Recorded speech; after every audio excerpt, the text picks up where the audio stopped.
Come on, dude. All right. You've been in cryptos for all of what, 1 year, and now you're conceding to the bears already? Conceding to the bears already? So yesterday, I was accused by Cryptorsus of succumbing to the bears and being called out for being a noob who's been in crypto for less than a year and don't know what it's like to be in a bear market. And I can tell you that's more than far from the truth. And I do think that maybe perhaps that this video yesterday could be misconstrued to that way, especially if you only just read the title and just watched the first few minutes.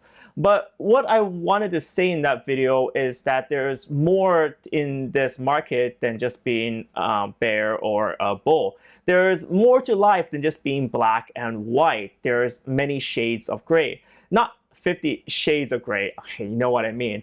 But being not standing on the sidelines is also a very valid strategy. So in fact, I ended and concluded saying that I have neither panic sold nor have I panic bought in this market. The reason for this is because it's a marathon, and the strategy in a marathon is to have a very clear executable strategy to not just succumb to emotion, but have a plan. Say if you want to buy something, you might want to space it out over weeks instead of going all in, balls deep. And George, if you are watching this video, before going accusing of someone of having weak hands and running away from bears, do have the courtesy of watching the video in its entirety and not to put words into my mouth. And nothing emphasizes this long-term psychology and planning more than Ethereum and its Casper update. So if you guys probably remember, I was very excited for Casper after talking about Metropolis last year. And right now we're close to completion. And that's how long it takes for upgrades to the Ethereum network, mainly because it's already operational and these changes are fundamental changes. It's like changing the engine of a running car, and that's why it takes so long, because they want to make sure everything's perfect and they don't put anyone's funds at risk.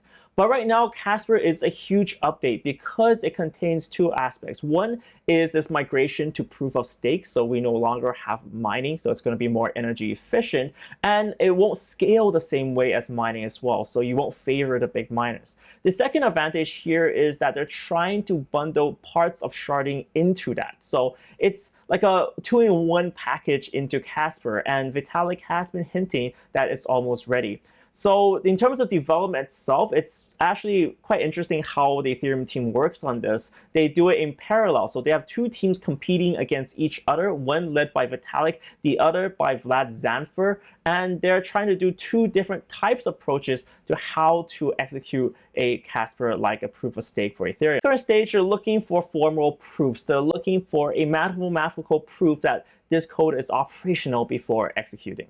In terms of trading, you guys probably seen this chart, and this is a chart of the shorts contract. So shorts are bets against the market. Shorts are for the bears who believe that Bitcoin is going to go down, so they effectively sell and hope to buy back for cheaper at a later date. Now, what we saw with shorts was that when it built up to this critical mass level and Bitcoin does rise above what these guys are holding as leverage, it causes a short squeeze, a sudden liquidations of those shorts, which causes an increase in the price of Bitcoin. So you saw this, it was big news, and now everyone's watching short squeezes. And if you see right now, we're reaching almost to the same levels as it was in April. And I want to say this because this is being used to justify Bitcoin prices going up. But what I do want to say is that the market is exceedingly volatile right now, and it might swing both ways. Now that this is public knowledge, that people are looking at this, if you look at it, we have recently, $460 million of shorts liquidated. There's a lot of whales playing in this game right now, and what it seems like is a whale war. And we saw evidence of new money, 18,000 Bitcoins, roughly 118 million US dollars being moved to BitMEX, which can do leverage trades. And what I'm trying to say is that this is going to be a period of extra volatility, and no one knows where it's going to go. And lastly, I want to end this video on this note and this message posted by Reddit user Matrobio. Sorry, I can't pronounce usernames. you've got to start with the customer experience and work backwards to the technology. You can't start with the technology and try to figure out where you're going to try to sell it. And I've made this mistake probably more than anybody else in this room. And I've got the scar tissue to prove it.